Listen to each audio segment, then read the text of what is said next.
Assalamualaikum anak-anakku kelas 7. Selamat pagi. Tetap semangat ya. Dimana di hari ini kita pertama kali bertemu pelajaran matematika bersama Pak Eko. Bapak harap kalian selalu semangat, menjaga kesehatan dari rumah dan tetap menjaga protokol dari rumah ya. Nah, di sini pertemuan pertama kita, Bapak ingin kalian sebelum kita mulai, kita berdoa terlebih dahulu. Agar apa? Agar dilancarkan dalam memahami dan semangat dalam mengerjakannya ya. Berdoa, Bapak persilahkan.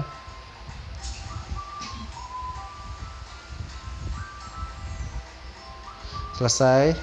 Ya, hari ini materi yang akan kita bahas, akan Bapak sampaikan. Bapak ingin kalian mengingat kembali terlebih dahulu tentang bilangan. Macam-macam bilangan, membandingkan bilangan. Kalian pernah mempelajarinya saat SD pasti. Pernah. Entah itu bilangan positif, negatif, bulat, asli, dan lainnya. Di sini Bapak akan jelaskan bilangan-bilangan yang sering muncul di pelajaran matematika yang mungkin matematika dasar itu sering muncul untuk pembahasannya. Ada bilangan bulat, positif, negatif, asli, caca, genap, ganjil, dan bilangan prima ataupun komposit. Ini sering sekali keluar ya. Nah, sekarang kita lihat di yang pertama ada tentang bilangan bulat. Nah, bilangan bulat ini sebelum kita masuk ke contoh lainnya, coba ingat gak apa sih bilangan bulat? Tuh ada muncul angka 0, lalu muncul apa lagi? Nah, ini dia.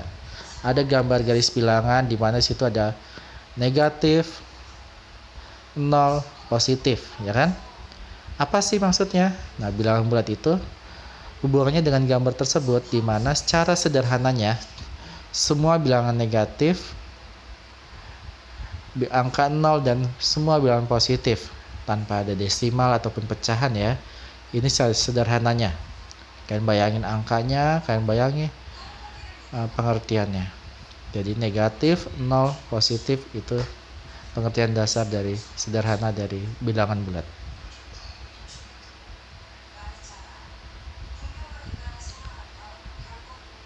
Nah, selanjutnya ada bilangan cacah, asli dan cacah. Nah, ini sering terjadi salah pahaman saat pemahaman materi bilangan asli dan cacah, sering ketukar. Bilangan asli itu semua bilangan positif yang dimulai dari angka 1. Lihat gambarnya yang pertama. Angka 1 ke arah kanan, itu positif semua kan, ke arah kanan itu. Berarti dimulai dari angka 1, 2, 3, 4, dan seterusnya itu bilangan asli. Tapi apa bedanya dengan bilangan cacah? Bilangan cacah itu lihat, pertamanya angka berapa? Angka 0. Jadi pengertiannya, semua bilangan positif dan dimulai dari angka 0.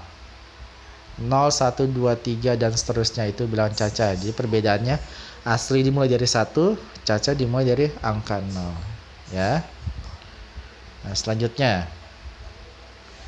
Nah, ini sering sekali kalian bahas saat SD.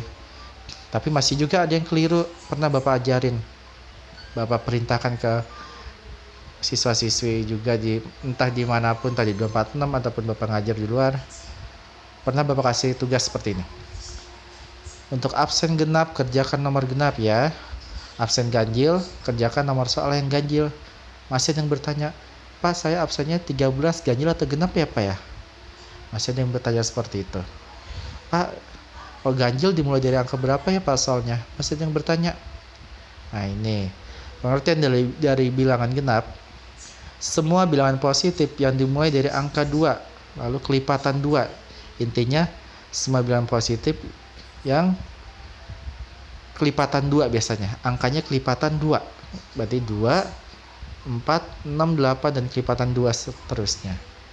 Kalau bilangan ganjil, semua bilangan positif yang dimulai dari angka 1 itu Bapak salah ketik ya. Dimulai dari angka 1 dan bukan kelipatan 2. Jadi itu angka 1 dan bukan kelipatan 2 ya. Jadi bilangan ganjil itu semua bilangan positif dimulai dari angka 1 yang bukan kelipatan 2. yang bukan kelipatan 2. Ingat, ganjil yang bukan kelipatan 2.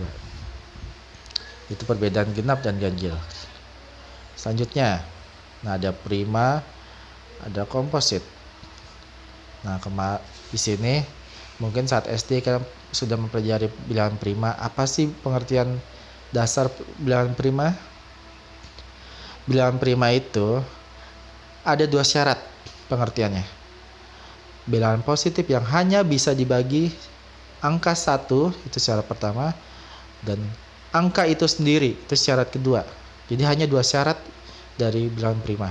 Angka 1 dan angka itu sendiri. Contoh, angka 7 bisa dibagi 1? Bisa. Itu syarat pertama, berarti bisa ya. Angka 7, syarat 2, angka itu sendiri angka berapa? Ya dibagi 7 juga. 7 dibagi 7 bisa? Bisa. Itu 2 syarat ya. Tapi kalau lebih dari 2 syarat, itu bukan bilangan prima. Jadi bilangan prima itu hanya bisa dibagi 1 dan angka itu sendiri. Itu contohnya dimulai dari angka 2, 3, 5, 7, 11, dan seterusnya. Cari ya. Lalu bilangan komposit. Nah, komposit ini mungkin jarang kalian dengar.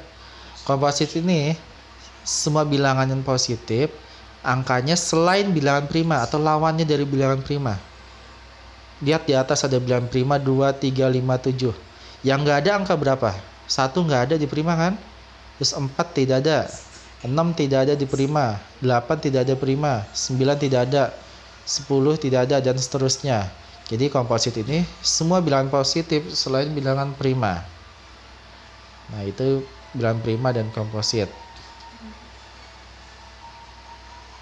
Nah, sekarang membandingkan bilangan bulat atau mengurutkan. Kita lihat di gambar dulu ya.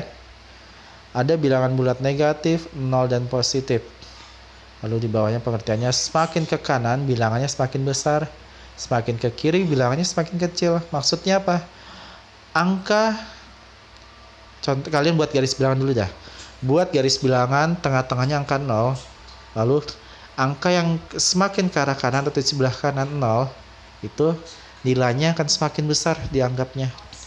Semakin ke kiri, walaupun angkanya gede nih, min 10, min 100, tapi semakin ke kiri bilangannya akan semakin kecil nilainya dianggapnya ya. Contoh, kita lihat bilangan min 3 dengan 1. Nah, ya angka 3-nya sih emang gede ya kan angkanya, tapi ada tanda min, dan angka min 3 berada di sebelah kiri angka positif 1. Jadi karena min 3 berada di sebelah kiri angka positif 1, posisi di sebelah kiri, min 3 lebih kecil dari angka 1 ya. Terus lalu angka 1 dengan angka min 5, mana yang lebih besar? Angka 1, karena angka 1 posisinya di sebelah kanannya 0 ataupun min 5. Jadi angka 1 lebih besar dari min 5. Nah, lihat tandanya nih. Tandanya kan seperti kayak ada orang mangap, kayak mau makan, kayak orang ngomong, mangap. Terus ada ujung sudut lancipnya. Nah, jika ada angka yang terkena sudut lancipnya itu dianggap dinilainya, dibacanya semakin kecil. Kalau yang terbuka itu dibacanya semakin besar. Contoh bilangan bulat 8 dan 17. 17 dan 8, kita lihat tuh tandanya. Sudutnya atau lancipnya ada di 8 kan? Dan yang terbukanya ada di 17. Berarti mana yang lebih kecil? Yang lancipnya itu dianggap berapa? Angka 8. Dibacanya berarti bisa juga 17 lebih besar dari 8 atau 8 lebih kecil dari 17 bisa. Karena 17 berada lebih di sebelah kanan dari angka 8. Coba kalian buat garis bilangan dah. 17 kan posisinya sebelah kanan angka 8 kan? Berarti lebih besar 17. Lalu bilangan min 11 dan min 5. Lihat tanda sudutnya ada di angka min 11. Yang terbukanya di min 5. Dibacanya bisa juga min 11 lebih kecil dari min 5. Kenapa? Kalian buat garis bilangan, ada min 5 dan min 11. Manakah posisinya yang di sebelah kiri? Semakin ke kiri, yaitu angka min 11. Semakin ke kiri itu semakin kecil nilainya, berarti min 11 lebih kecil dari min 5. Itu tentang membandingkan bilangan ya. Bayangkan lagi garis bilangannya. Nah, lalu di sini ada tentang gambar garis bilangan. Tuh, yang di kotak-kotak tuh, buku kotak-kotak tentang gambar garis bilangan. Dia itu semakin ke atas angkanya ataupun ke kanan, nilainya dianggap semakin besar. Semakin berarti yang ke atas dan ke kanan itu angkanya positif dan nilainya dianggap semakin besar. Jadi positif. Kalau misalnya ke atas berarti ditambah, ke kanan juga berarti ditambah atau positif dan nilai semakin besar. Kalau semakin ke kiri atau ke bawah itu nilai dianggap semakin kecil. Nah, ke kiri dan ke bawah angkanya negatif semua, berarti dikurang atau berkurang ya kan. Jadi kalau semakin ke kiri atau semakin ke bawah itu berkurang dan dianggapnya semakin kecil. Nanti kita akan pelajari di operasi hitungnya. Hari ini kita akan sedikit memahami ya tentang garis bilangan dan juga membandingkan bilangan. Bapak harap kalian mengingat kembali, baca kembali, dan lihat baik-baik, simak baik-baik tadi materi yang sudah Bapak jelaskan tentang macam-macam bilangan dan membandingkan bilangan, mana yang lebih besar, mana yang lebih kecil, positif, negatif, semakin ke kanan, semakin ke kiri, atas, bawah, manakah yang nilainya dianggap semakin besar ataupun kecil ya. Simak baik-baik dan nanti Bapak akan kasih kuis. Di awalan ini Bapak kasih latihan sederhana dulu, kuis yang akan Bapak sampaikan ya. Dia akan Bapak share dan akan Bapak bagikan. Ya, terima kasih untuk hari ini. Semoga Bapak harap, bukan Bapak yakin kalian bisa mengerti materi bilangan ini di awal, yaitu tentang macam-macam bilangan dan membandingkan bilangan ya. Terima kasih. Salam matematika dari Pak Eko. Wassalamualaikum warahmatullahi wabarakatuh.